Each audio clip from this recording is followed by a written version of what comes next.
Okay, let's go back to the phones. I will continue on this way of thinking. I do want to share this millennials story with you in the next hour. Meantime, John in Westfield, New Jersey. Great to have you on the program, sir. Hi. Yes, hello, Rush. How are you? Very well, thank you. Yeah. Yeah, you're up. Okay, good. I was trying to talk about why Apple is going to go down. I am short Apple stock right now, and I think you're missing one key point about Apple versus Amazon. And the key point is that Apple is a closed system, so it's not going to be creative in terms of product expansions and new product introductions. And their margins are decreasing now, and it's going to go the way it did in the past. Well, now, wait, that comparison ought to be made to Android, not Amazon.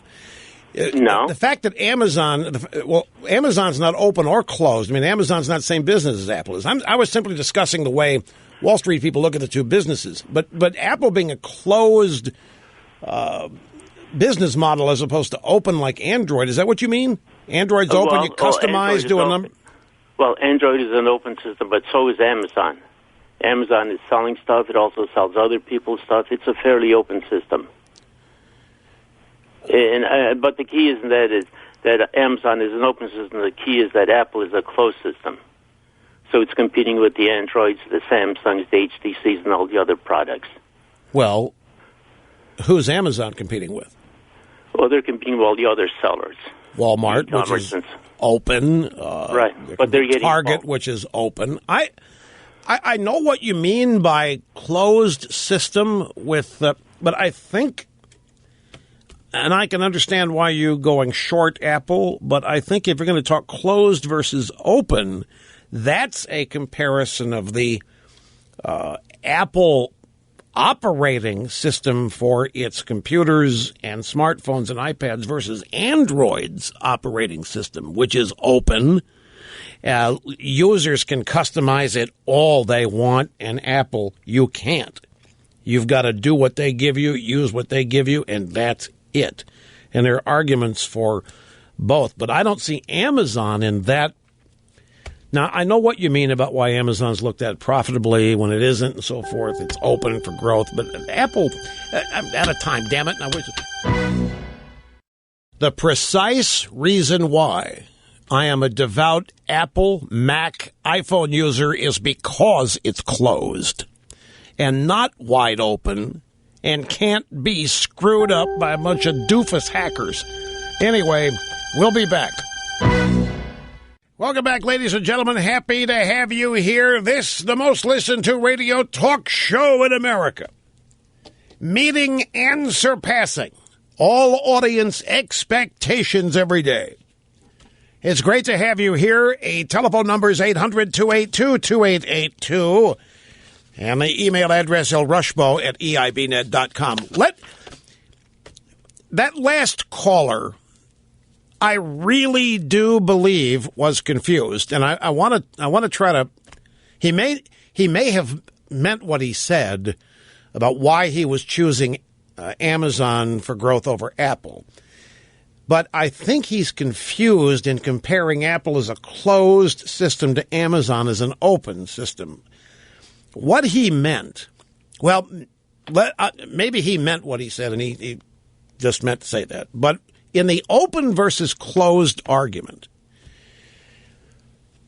it's not that's not an argument about stock price or position on Wall Street. That is an argument over operating system preference. And right in this country, the two competing mobile operating systems are Apple's iOS and Android. Those are the two. And now there's, well, that's basically it. Apple is the only one that uses theirs, but all the others use Android. Samsung uses Android. Sony uses Android. Who? Well, Windows, yeah, they've got their own Windows phone, but you have to look at a magnifying glass to find them. You know, BlackBerry had their own operating system too, and they're barely visible. And Samsung is trying to come out with their own so that they're not a prisoner to Android.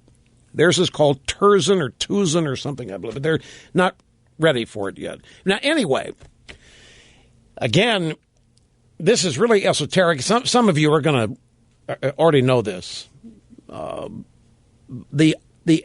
I mentioned that the reason I like the Apple Mac because it is closed. Here's why.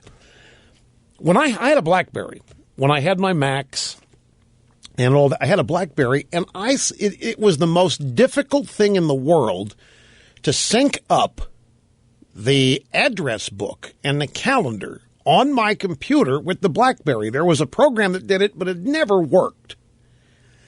It was a pain in the rear. When the iPhone came along, the beauty for me, for productivity and workflow, is that every iPhone I've got, every iPad, every computer, the same stuff is on it, and it syncs automatically. Doesn't matter what it is, emails, address book, calendar, even the instant message program syncs up exactly, no matter what device I'm using. Even websites on my browser, they're all, if they're different from one place to another, I can go get the websites. If I'm using my iPhone, I can easily get the websites that are on my home computer if I want to. I don't have to wait till I get home to get a website.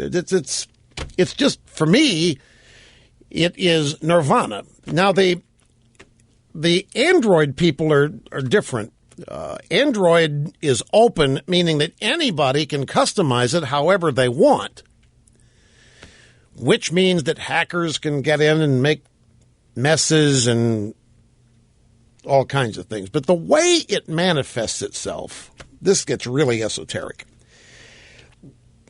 Speak to those of you who have iPhones. The Android people are basically Google acolytes. They prefer Google Chrome to the Apple Safari web browser. They prefer Google Maps to Apple Maps. But if you're, for example, reading an email on your iPhone, and the email contains a web link, if you click on it, it will open Apple's browser by default. Apple will not allow you to have it automatically open the Google browser. The Google people, the Android aficionados, don't like that. They wish Apple would open it up and let them select the browser they want to use so that if there is a link in an email to a website, to click on it, it would go to the Google browser. Apple doesn't permit that. That's what's closed.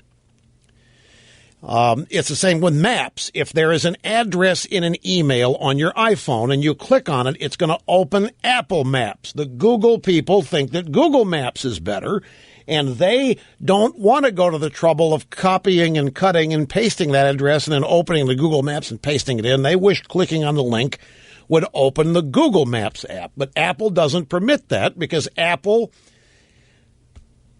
I think, wants to maintain the integrity of their operating system, and whatever that operating system promises to users, it will deliver. And they just don't want any monkeying around with it. Apple, I think, understands that most people don't even really care about this. Apple they realize their shotgun approach to the audience is, most people don't care about this. They click on the link. They want the website to open, and that's it. They just try to make it as easy as they can for people, as easy and intuitive as they can. The people who like open systems are people that like to play around with it and customize it and so forth. And the argument is that Apple is killing itself by keeping its system closed, whereas they would attract many more customers if they'd open it up and let their users customize things and so forth. And Apple simply won't bend on this.